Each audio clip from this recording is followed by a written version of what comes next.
Hello, hi guys! Magandang hapon sa inyo lahat. This is Chimpo Masagari Channel, a faith healer, also mata reader. So ngayong hapon, natutigan natin ang sabihin sa inyo ng ating mga gabay.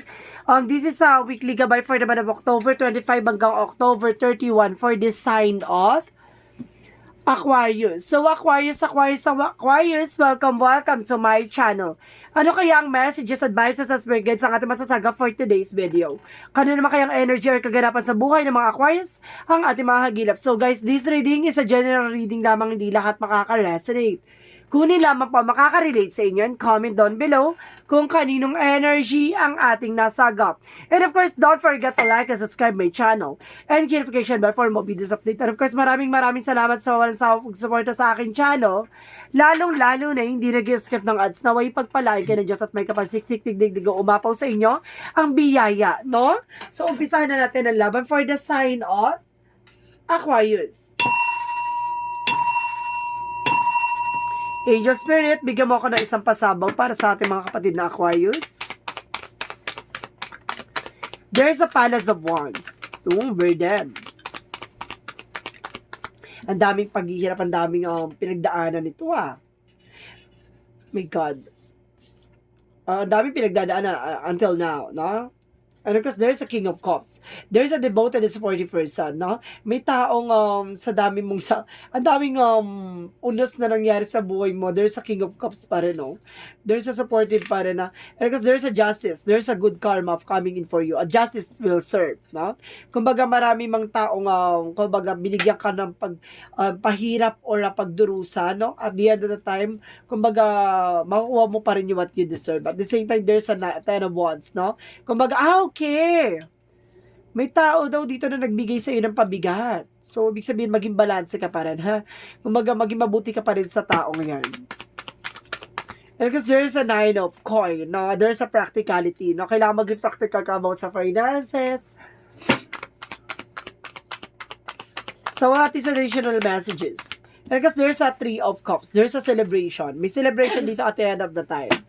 So, what is the Palace of Wands? So, there's a King of Swords. So, there's a be wise, na maging wise ka na raw ngayon, no?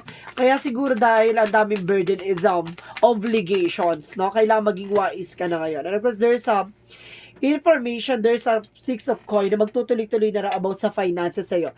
And of course, may taong devoted and supportive person dito, ha? So, what is the Justice card? There's a Five of Coin. Binigyan ka talaga siya. Ay, my God! Binigyan ka talaga ng para magkaroon ka ng financial loss. My God. And of course, there's an Empress card, a rebirth, no? Parang ngayon ay makakabawi ka na muli, no? Magkakaroon ka ng, sinasabi dito, magbuo ka ng bagong negosyo o trabaho na magbibigay sa'yo ng resource of income. And of course, there's a Queen of Coin. Maging, kumbaga, panghawakan mo yung negosyo mo or trabaho mo, no? And of course, there's a Nine of Wands, slow and steady. Maging mahinahon sa mga bagay-bagay, lalo-lalo sa celebration, sa mga birthday parties, sa mga occasions, no? Kumbaga, kung alam mo naman na hindi mo naman kaya or kumbaga, kung alam mong gipit ka, wag mong ipangutang, ganon. So, what is the Palace of Wands? And of course, the King of Swords, there's a Nine of Wands. There's a final push, no? Kumbaga, sinasabi dito, maging wise ka, push mo yung mga bagay na alam mong makakatulong sa'yo. At the same time, there's a Two of Coin, there's a balance. Kailangan maging balance ka. Practical and of course, emotional and material, no? And of course, there's a Nine of Swords. Meron talagang gumagawa sa'yo dito ng na nagbigay sa'yo ng stress and anxieties, no? And suddenly, nagkaroon ng depression sa'yo to. No, don't you worry, there's a karma on chart, nasa hanay mo yung karma. So, what is the Nine of Wands and the Empress card? And of course, there's a Tree of Life. So, may sanga-sanga, may pinagmulan. May pinaggalingan tong eksena na to. Ibig sabihin na, kumbaga, nasa family related nyo tong eksena na to, no? Kumbaga, nagkaroon ng dulot ng paghihirap dito, no? Binigyan kayo ng pampabigat. And of course, there's a king of, the knight of pentacles and the queen of coin. And of course, there's a hermit card. There's a soul searching, no? Kumbaga may mga bagay na maglilinaw sa'yo, may mga bagay na malalaman ka about sa spirituality, na kailangan mo mag-take ng action. Kasi, kumbaga binigyan ka ng pampamalas dito. So, what is the Three of Cups? And of course, the Knight of Wands. There's a magician. I told you so. No? Kumbaga, there's a third party involved. Either your kaibigan mo, kapitbahay mo, ganon. Kumbaga, pinabagal yung pasok na magandang kapalaran sa inyo or magandang swerte, no? So, sinasabi sa'yo dito, kailangan mong maging mahinahon sa paggastos sa padalos-dalos na paggastos, ha? And because there's a Five of Cups, no? Kumbaga, no more regrets, no more doubt. Kumbaga, ito ay magtutuloy-tuloy na with the Ace of Cups, Ace of Pentacles. Kumbaga, sinasabi sa'yo dito na makaka-recover ka na pagdating sa material na bagay. And of course, makakaipon at makakapagtabi ka na. At the end of the time, lahat ng mga naranasan mo to, it's a part of your journey, no? Life purpose mo yan. So, sinasabi sa'yo dito na wag mong sasayangin yung mga bagay-bagay o pinaghirapan mo. Tandaan mo, kailangan mo mag-save, kailangan mo magtabi. Either wag kang mag-i-invest sa alam mong kumbaga mamumroblema ka lang. Kumbaga wag ka mag-invest kasi there's an investment scam, no? Baka baka mabudol ka or something, no?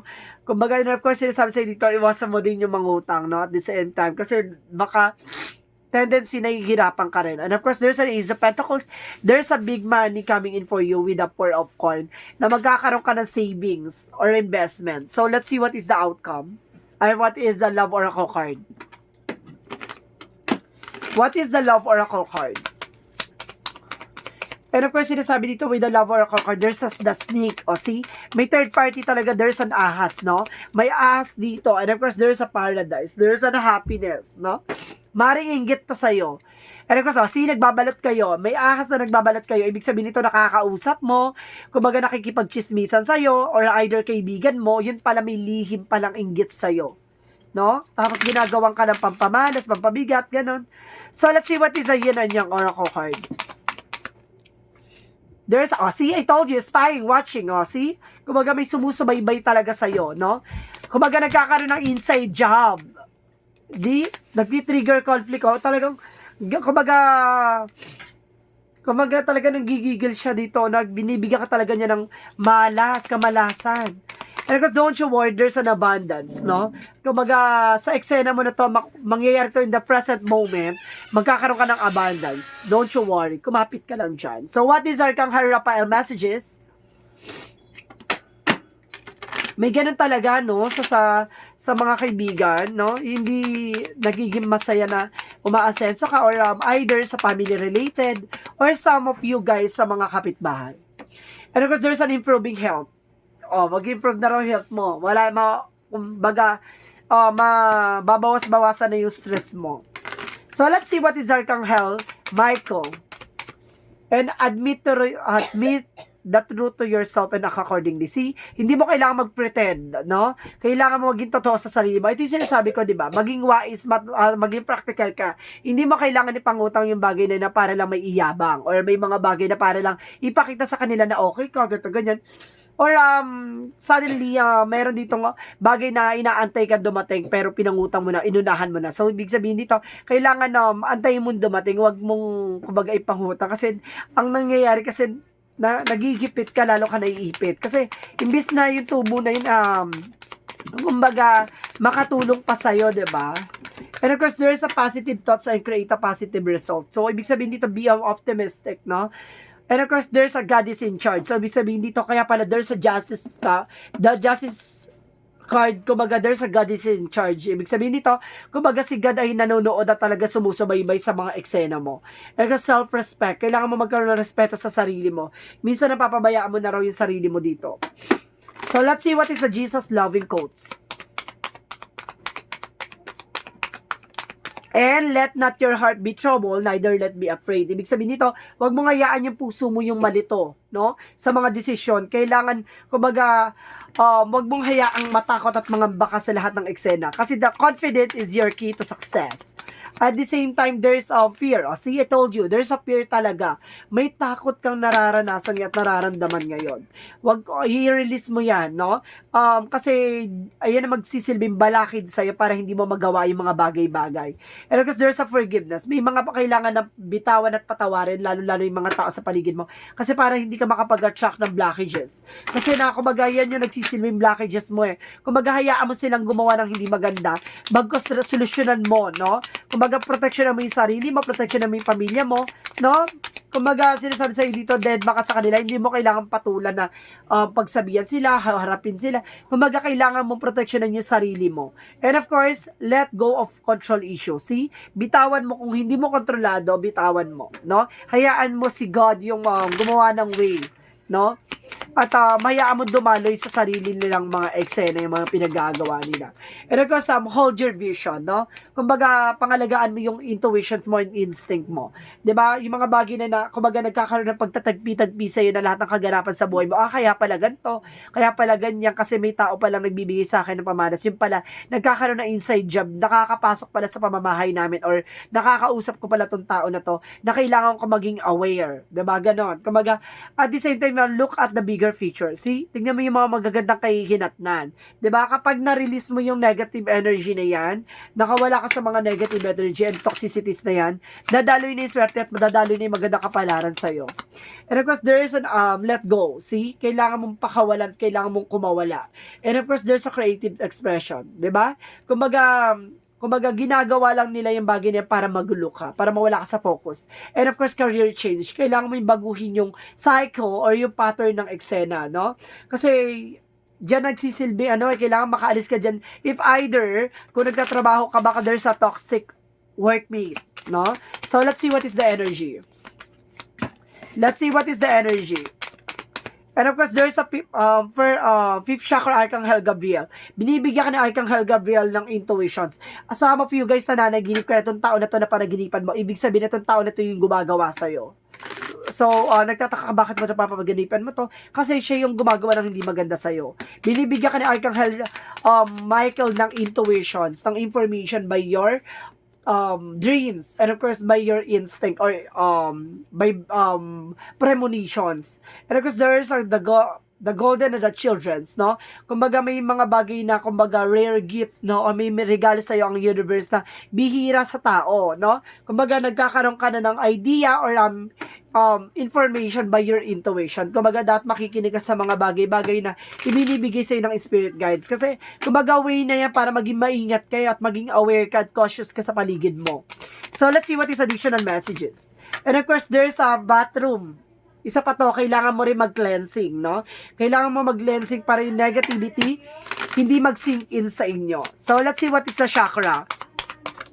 Chakra growth, no? May ugat to ng eksena at magkakaroon ka doon ng expansion dito. At the same time, there's a vanity. Yun pa, yung bisyo or wisyo, no? Yung mga bagay na alam mong hindi mahalaga, no? Kumbaga, may mga bagay siguro mahilig kang bumili na kung ano-ano. Iwasan mo muna yan. And because there's an expansion, palawakin mo ang resource of income mo. Hindi palawakin yung gastos. At the same time, there's a rejection, no? Marunong kang humindi, no? Lalo-lalo na sa mga taong nag-aaya sa'yo, na kain tayo sa ganito, bili tayo ng ganito, ganyan. Kumbaga, kailangan kang marunong kang humindi sa lahat ng bagay. So, let's see what's the angel's number. Angel's number represent a 3. I am charismatic. So, let's see.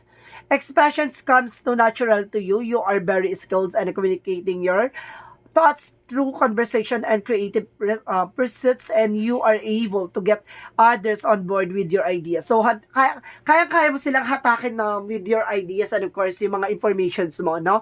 Kaya mo silang, kumbaga, ipaniwala or ipaalam sa kanila at nakukonvince mo sila sa lahat ng kaganapan sa buhay mo.